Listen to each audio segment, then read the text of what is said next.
What's up mga kabuang? So kung bago ka lang sa aking channel, please like, please subscribe, and share this video. Thank you so much.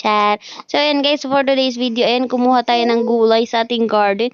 At nakakuha ako ng sayote, 2 piraso. At ito naman guys, kukuha din po ako ng cookies. Kasi po ayun, may yellow na siya. So kukunin na natin.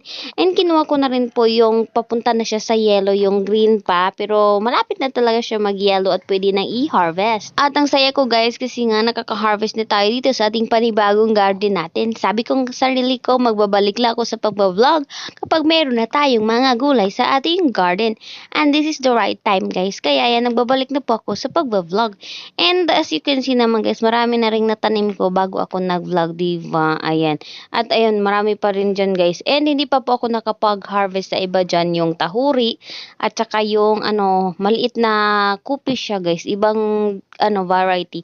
And ito naman guys, yung mga ating string beans na hindi na medyo naayos ko kasi nga basta, hindi ko rin masyadong naayos. Pero, ayun. At ito naman, guys, is yung pako ni mama. Ayan. Diba? Kahit dito sa bahay, may pako kami.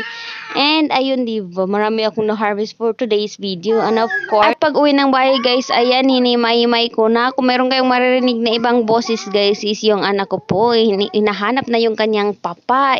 Kumuha pa ng kahoy. Ayan. Diba? At, ayan, guys, hinihimay-himay ko na lahat-lahat. Ito naman yung cookies. Tapos ko na yung pako. And, later on yun namang string beans guys, makikita nyo yan later. Chor.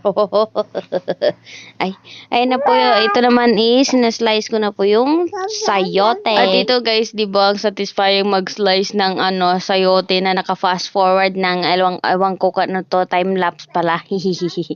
Ayan, di ba? Sobrang very satisfying, baby. At ayun guys, pagkatapos ko ritong maghimay-himay at mag-slice ng ating ulam, of course, lulutuin na natin. Ayan, naglagay na po ako ng mantika.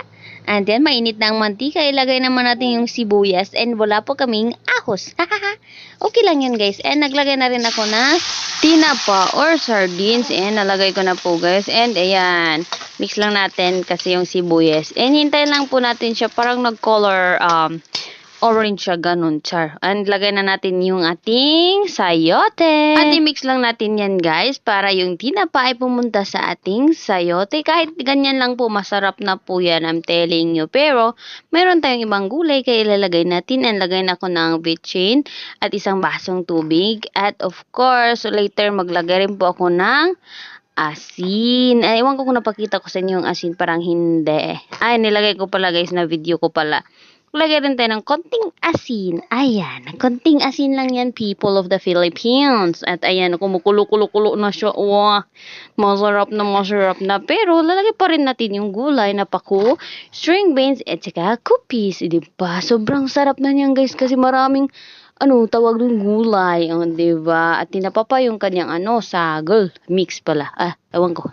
At ayan na guys, mix lang ng mix natin. And ayan, luto na po ang ating, sinabawang? Ewan ko guys, basta, yan, luto na ang ating ulam. At ayan, kukunin na natin para tayo ay magkaon na. Magkaon tayo guys. Kain tayo ng hapunan with the family. Ayan, at ito kami kumain sa guys, sa lawang or sala namin kasi nga, nag-watch kami ng MMK. So, dito kami kumain. And, pinakain ko muna yung anak ko, guys, bago ako. Gano'n naman talaga tayong mga ina, diba? So, yun lang po yung vlog natin for today. Please like, please subscribe, and share this video. Thank you for watching. I hope you like it, you loved it. Charurut! So, yun lang po. Bye-bye! Kain na tayo.